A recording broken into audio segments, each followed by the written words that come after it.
자, 뭐 지수는 조용하니까 이제 기업별로 종목 전략이라고 해야 되겠죠. 들어가 보죠. 알파프로 투자 전략 정태근 팀장입니다. 안녕하세요. 네, 반갑습니다. 네. 자, 어떤 기업들을 세부적으로 전략을 어떻게 꾸려가야 될지 기업들 먼저. 오늘은 이제 첫 번째 기업으로 RBK 그룹. RBK 네네. 그룹. 이것도 좀 생소한데. 네, 저도 좀 생소한데 이게 2017년도에 스펙 왜 상장을 했더라고요. 아. 네. 그래가지고 2017년도 꽤 됐는데. 네.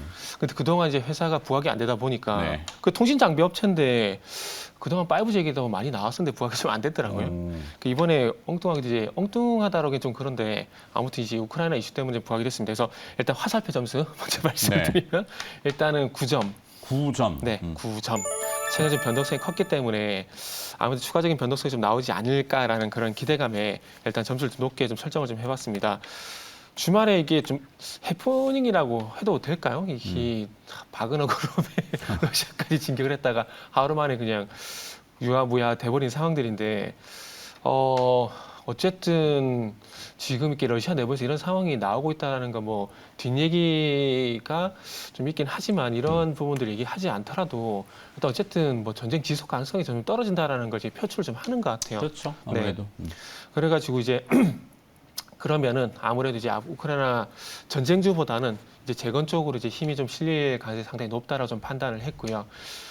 그리고 이제 전쟁이 어쨌든 앞으로 휴전이 될 가능성이 상당히 높은데 어떤 방식으로 될 것이냐 이렇게 봤을 때 미국에서 얘기를 했던 것처럼 기존에 그 러시아가 점령하고 있던 지역들을 이제 다 우크라이나 영토에서 이제 다 빼고 난 다음에 아마 그런 식으로 좀 진행되지 않을까 생각이 들고요. 그리고 이번에 그 영국에서 열린 재건 회의에서도 뭐 전쟁이 지속이 되든 안 되든 일단 그 독일의 슈미할 총리 같은 경우도 어쨌든 뭐 재건을 시작하겠다, 우리는 추진하겠다 이런 얘기를 했었기 때문에 뭐 재건 관련해서는 계속 봐야 될 것 같습니다. 그런데 우리가 재건 관련해서도 많은 종목들을 알고 있지 않습니까? 뭐 SI도 됐고 그다음에 뭐 데모도 됐고 뭐 이런 현대 코퍼레이션 이런 가지 종목들이 상당히 좀 많은데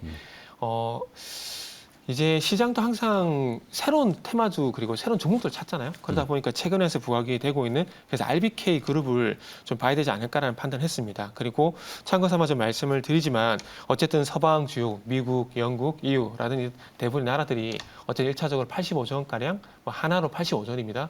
일단은 지원한다는 얘기를 하고 있는 상황들이기 때문에 일단은 뭐 긍정적으로 봐지는 상황들이고요. 그리고 인도 모디 총리가 아시겠지만 미국 상하원에서 합동의회 연설을 했거든요. 네.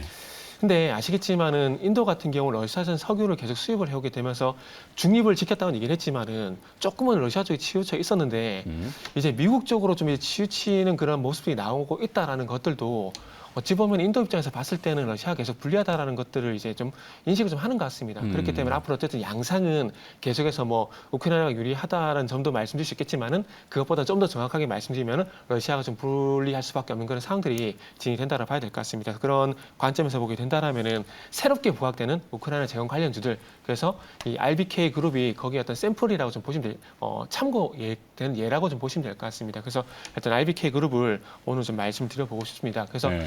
광통신 장비 만드는 회사인데 어쨌든 우크라이나 장비 업체를 통해서 우회적으로 현재 우크라이나 재건 사업을 진행하고 있기 때문에 그런 부분들이 참 공교롭게도 최근에 와서 또 부각이 되는 모습들이 나왔습니다. 그래서 그런 내용들 참고를 좀 하시고요. 자, 그 차트적인 부분을 보더라도 최근에 이제 소위 말하는 급등이 나오고 난 이후에 현재 어제 지난주 금요일 그리고 오늘 같은 경우 양봉 좀 전환이 되게 되면서 이제 가격 조정이 좀 마무리가 된 양상이 이제부터 나오지 않을까라는 판단을 좀 했습니다. 그래서 일단 신규 매수 같은 경우는 1,670원을 좀 생각하고 좀 준비를 했는데 지금 아침 쪽에 1,270원을 거의 주고 갔거든요. 그래서 지금 자리 한 1,700원 이하 정도로 좀 추정을 해야 될 것 같습니다. 그래서 1,270원에서 1,700원 정도 이렇게 밴드를 좀 말씀을 드릴게요. 그리고 목표가는 일단 2,100원을 말씀을 드릴 건데 2,100원은 이것도 다시 말씀드리지만은 일단 분기점 요 가격이 돌파하게 된다라면은 추가적인 상승이 가능하다. 요 관점에서 대응을 하시길 바랍니다. 네. 인도 똑같은 건 아닙니다. 하여튼 동남아 쪽 뭐 요즘 많이들 우리가 이제 베트남에 또 네네. 윤석열 대통령이 갔다 오셨지만 인도네시아, 말레이시아 이쪽 광물들하고 또 뭐 약간 값싼 전기료 이런 데를 많이 언급하는 것 같아요. 생산 기질 쪽으로 그쪽으로 네네. 많이 좀 가니까. 그러니까 인도도 역시 큰 시장이죠. 네. 그죠. 소비 쪽을 보게 되면 상당히 큰 시장이죠. 그렇죠. 그리고 인구 뒤집었지 않습니까, 중국? 네. 하여튼 근데 이제 주가 흐름을 보면은 네. RBK 그룹은 네네. 뭘로 아까 했죠? 우크라이나 재건. 재건. 네. 요거는 이제 광케이블, 광통신. 광케이블, 네네. 광통신. 그렇죠. 재건하려면 많이 들어가야 돼. 나중에는 뭐 그냥 뭐 가전이라고 안 들어가겠어요? 네네. 다 들어가겠죠. 잘해가겠죠. 그렇죠. 네. 재건이 좀 빨리 활발해졌으면 좋겠는데. 자, 두 번째 기업. 네, 두 번째 기업은 이제 코세스라는. 코세스. 네, 여기도 많이 들었던 기업인데. 네, 많이 들어보셨을 겁니다. 이게 최근에 와가지고 이제 삼성전자 하이닉스 쪽으로 이제 상당히 독점적인 공급을 하고 있는 그런 이력 때문에 좀 많이 부각이 되고 있는 종목이라고 보시면 될 것 같은데 네, 여기 화살표 점수 네. 준다면은 화살표 점수는 일단 8점. 8점. 네네, 드리도록 하겠습니다. 네. 결국 이제 결론적으로 두 가지를 좀 말씀드릴 건데 이제 첫 번째는 HBM 그리고 두 번째는 이제 애플의 비전 프로 이렇게 좀 말씀을 드릴 겁니다. HBM은 뭐 저 아니더라도 많은 분들이 많은 말씀 해주시고 있기 때문에 네. 뭐 잘 알고 계실 겁니다. 그리고 이 HBM DRAM이라든지 그리고 DDR5 때문에 뭐 하이닉스 같은 경우는 어떤 실적에 대한 부분도 상당히 긍정적으로 얘기 나오고 있는 상황들이고요. 그리고 공교롭게도 2분기에 또 삼성전자 실적이 또 사양 조정이 됐더라고요. 아마 눈높이보다 높을 거다. 네네. 그래서 스마트폰 사업부는 2분기 때 솔직히 말씀 별 볼 게 없다라고 좀 말씀드려야 될 것 같은데, 그러니까 별 게 없다고 말씀드릴게요. 그렇다면 반도체 쪽밖에 볼 게 없습니다. 그러면 이제 DDR4 같은 경우도 어찌보면 생각했던 것보다 출하량이 좀 많이 늘어났을 가능성이 상당히 높고, 그리고 또 새로운 제품인 이제 DDR5 이쪽도 어찌보면 점유율 좀 늘려가고 있다는 것들을 좀 반증을 하는 것이 아닌가.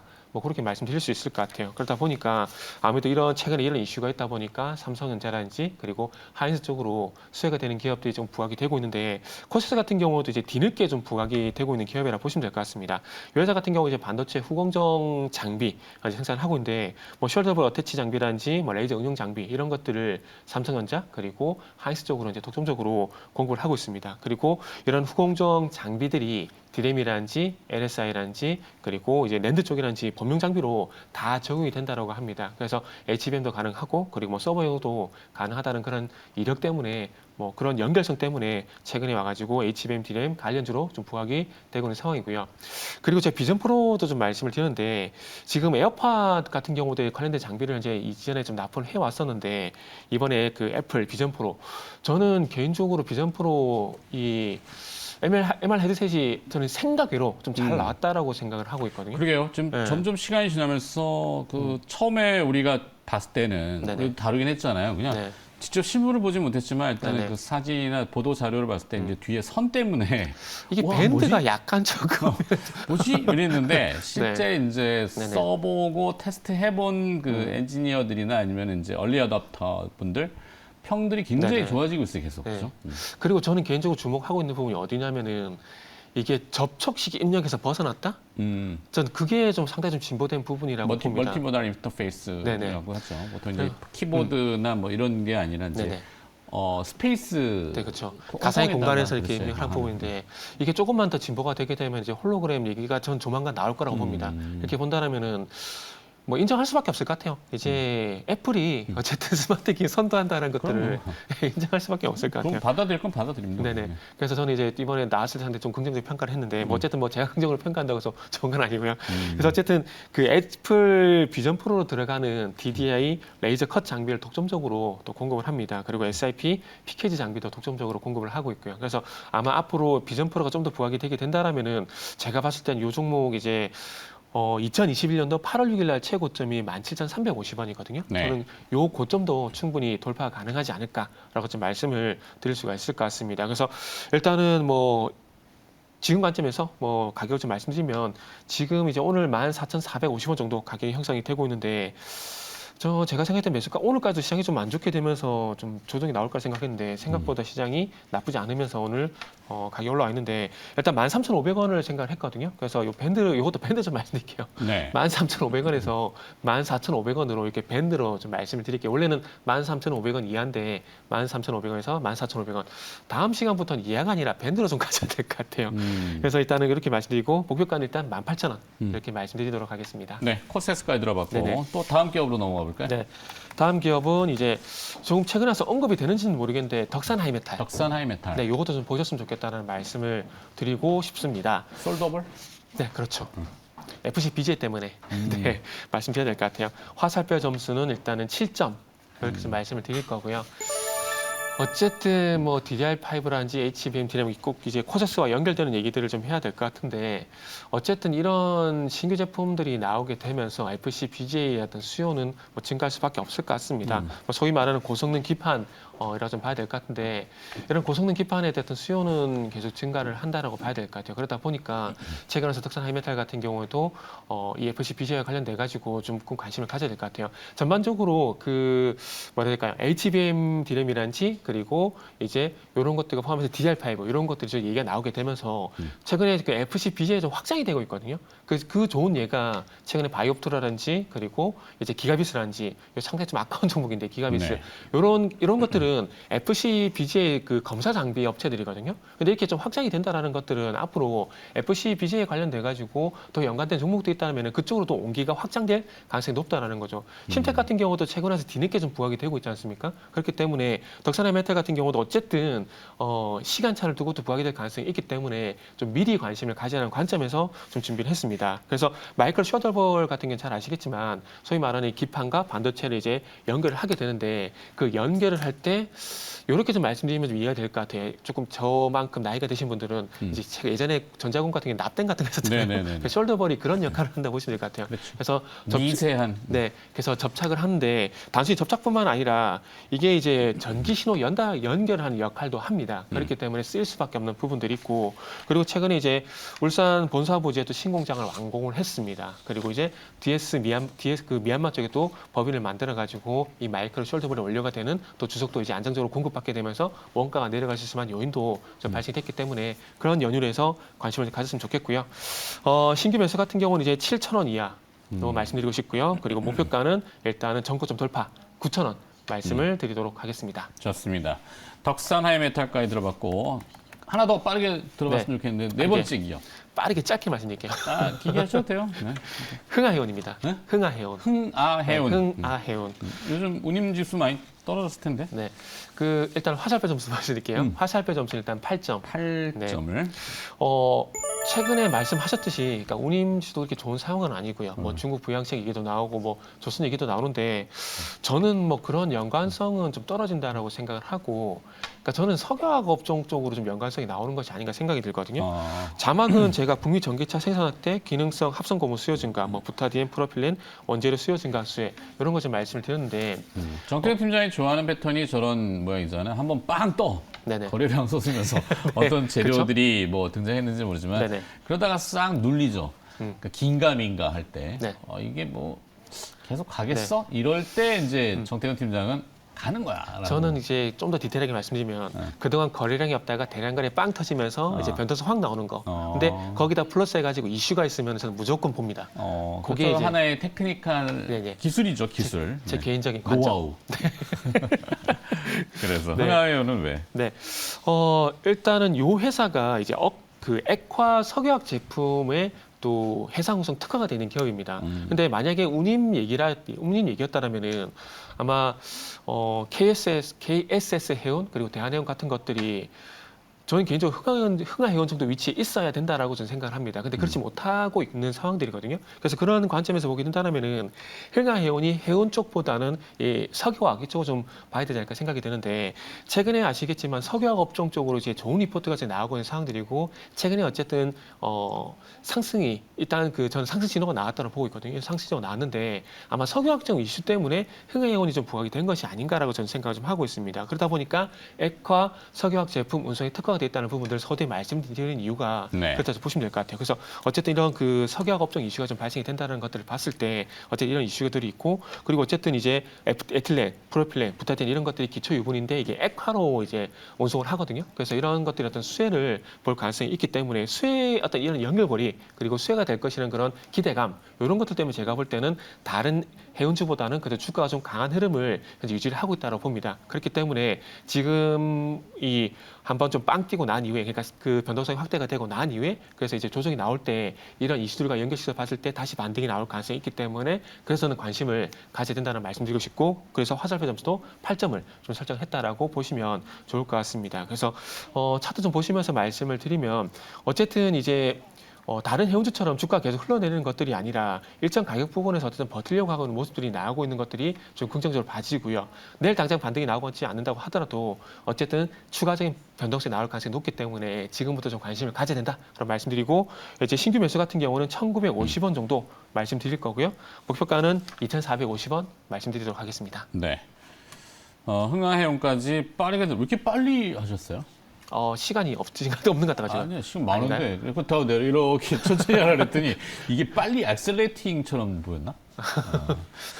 하여튼 못 빠르게 봤어요. 이거 못 봤어요. 예, 시간은 그래서 오늘 4개의 기업을 했는데 네네. RBK 그룹 그럼 좀 더 얘기할까요? 아니, 다른 거 여쭤볼 거예요. 아 예. 네, 코세스, 그다음에 덕산 하이메탈, 네. 흥나해운. 네. 네, 뭐 화살표 점수라는 걸 가칭 좋지만 RBK 그룹이 가장 높은 네네. 9점을.